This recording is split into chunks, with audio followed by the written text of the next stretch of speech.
We're having all kinds of laughs here with Alberto and David, and you haven't even met him yet. Wasn't that fun though? With the whole concept of who wants to be a millionaire, and we all raised our hands. And as a matter of fact, if you guys were millionaires, it probably would go to both Faith and Fairness. Okay, the Faith and Fairness Town Hall. What is it about, David? What are we talking about when we attend? Absolutely. It's a kickoff of a series of events that the Human Rights Campaign and No Longer Silent Clergy for Justice are hosting starting on Thursday at Phoenix College. It's a forum bringing together the faith community and the lesbian, gay, bisexual, and transgender community to talk about how faith and our connection to our religion informs our election decisions. See, Alberto, listen, I do a radio program called The God Show on Sundays. And so with some degree of experience over the years, I've got to tell you, what is the title that you just gave me? The clergy no longer silent? Okay, all right. A no longer silent clergy, gay, lesbian, faith, church, God. Sounds like trouble. It sounds like a gigantic gang fight in the middle of Phoenix College. Right. Now, what is the purpose? What are you trying to accomplish here? Oh, that's exactly the point, is to, a lot of the work we do at the Center for Civic Participation is work with the community on how do you talk about controversial, scary, difficult topics in a way that is not only not a big fight, but is productive. The kind of topics, though, that your priest and your minister and your rabbi have told you since you began going to church for the first time, that there's sin and you're going to hell if you do them. Many people in the faith community have that an approach, and there are others that have a different approach to looking at these issues. And these are issues that are deeply troubling to people both in the LGBT community and out of the community that want to really understand what are the, what are the juxtapositions between my faith and my spiritual tradition and these ideas about sexual identity and sexual politics. Well, that's been going on for centuries. Oh, yeah. So what we do is we try and bring people together in a way that is a safe conversation, but also helps people understand different points of view. So it's not just I disagree with you, but me understanding where you're coming from better and my own point of view better, so that we can not necessarily change our minds or really switch our positions, but really figure out, even though we're coming from different places, but perhaps, what are the things we do agree to? And have you done this before with any degree of success? Oh, all the time. There was no bleeding, no bruises? It actually is possible to have civil conversation about controversial, difficult topics. No, wait a minute. We're between the Republican and Democratic conventions, and you're telling me that people can speak with civility? Right, For crying out loud, what country did you come from? Hey, listen, that brings up, though, the idea of faith and politics, and that's a part of it, isn't it? Absolutely. The Religion and Faith program of the Human Rights Campaign really hopes to bring together all faith traditions and have this healthy dialogue about how we're fighting for equality and faith for all Americans, and especially LGBT Americans.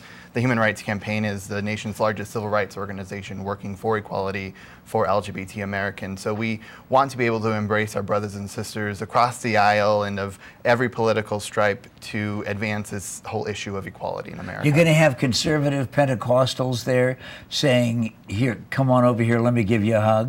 We hope so. We want to definitely invite all of the community and do that though now. Do that now. Invite everybody now. Tell them when, where, how much it's going to cost, and should they bring weapons? No weapons to Phoenix College, please. Oh, really?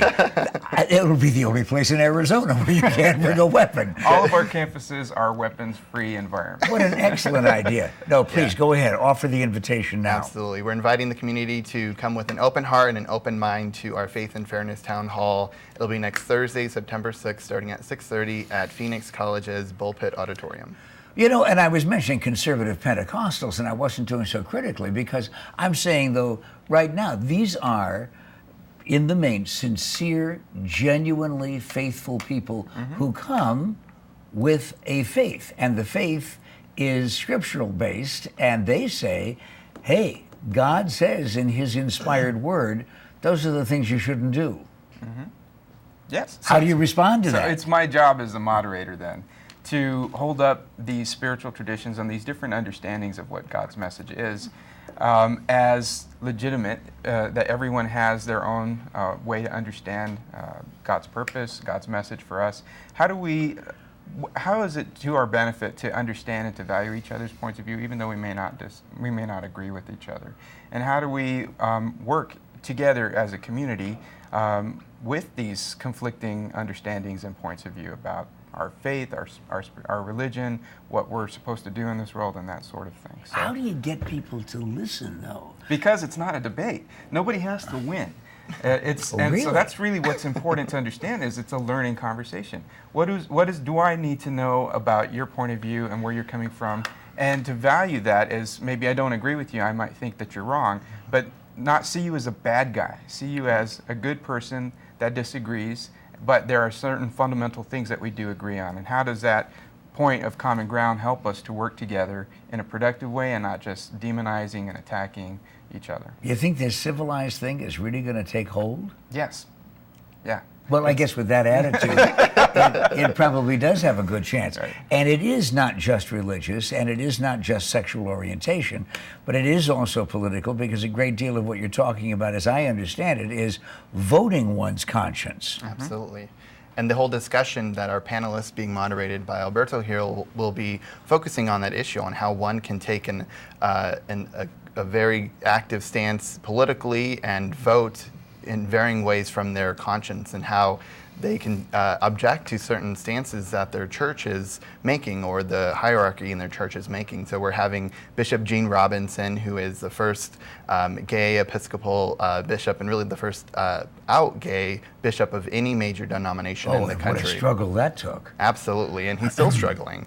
But what I like about his story is that this is a person who is has a lifelong partner with children and grandchildren. So he's really the new face of religion and the new face of being an LGBT American, I feel. He'll be joined by Sister Janine Gramick, who... Pardon me, wait just a second, hold on.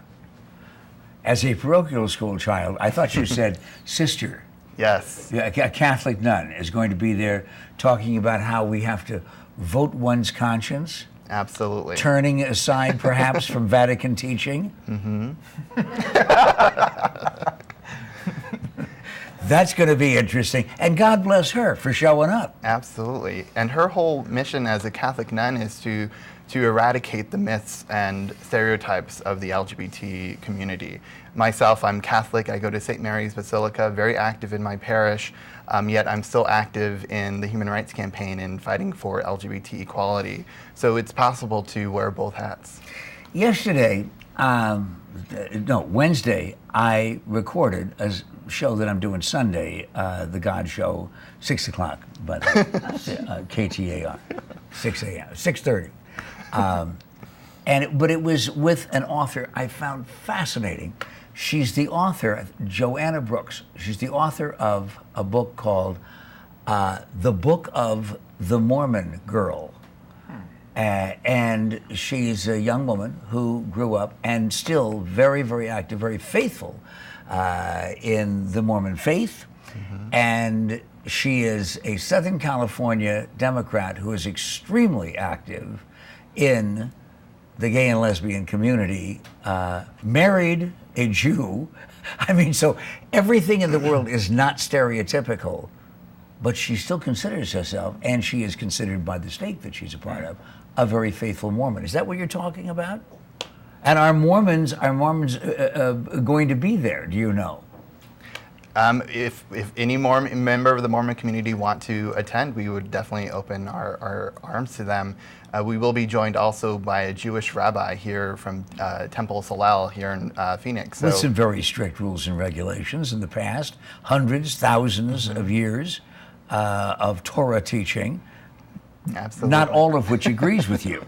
No, and what I really enjoy about this rabbi, and he's participated in our previous Faith and Fairness town halls, is he's really working to what he calls building a sacred community so that our deeds match our words. And I think that's what us in the religious community, that are an all-inclusive religious community, are really striving for. See you at the Basilica. Mm-hmm, absolutely. Hey, listen, thank you very much. This is very encouraging. And you may be encouraged too. The dates once again? The town hall kicks off a series of events. That's Thursday, September 6th, 6:30 p.m. at Phoenix College. But if you go to hrcarizona.org, you'll find the whole listing of events for the weekend. HRC Arizona.org, right? Okay, we keep it simple for the host. This is Pat McMahon, the Morning Scramble. Bless you. Time now for the CenturyLink question of the day. If you know the answer, be the first correct caller at 602-224-2237 for your chance to win.